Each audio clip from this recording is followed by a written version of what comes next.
खलीफा दोम हज़रत उमर फ़ारूक रज़ी अल्लाह अन्हो एक रात मदीना की गलियों में गश्त कर रहे थे कि एक घर से बच्चों के रोने की आवाज़ आई। आप करीब गए तो देखा कि एक माँ चूल्हे पर हंडिया चढ़ाए बैठी है और बच्चे उसके गिर्द रो रहे हैं। हज़रत उमर ने पूछा, माँ जी, ये बच्चे क्यों रो रहे हैं?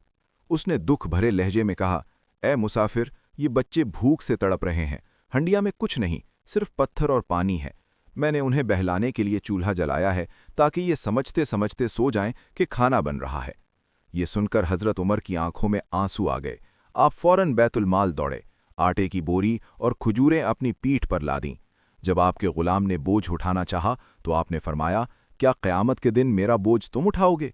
आपने खुद अपने हाथों से आग जलाई और बच्चों के लिए खाना तैयार किया। जब बच्चे खाकर हंसने लगे तब उमर के दिल को करार आया। नाजरीन, क्या आप जानते हैं कि उस औरत ने रोते हुए हज़रत उमर को क्या कहा था? ऐसी ही ईमान अफरोज़ और दिल को छू लेने वाली वीडियोज़ के लिए हमारे यूट्यूब चैनल इक़रा 495 यानी IQRA 495 पर तशरीफ़ लाएं और वहाँ मौजूद प्यारी हदीस का खूबसूरत सिलसिला देखें।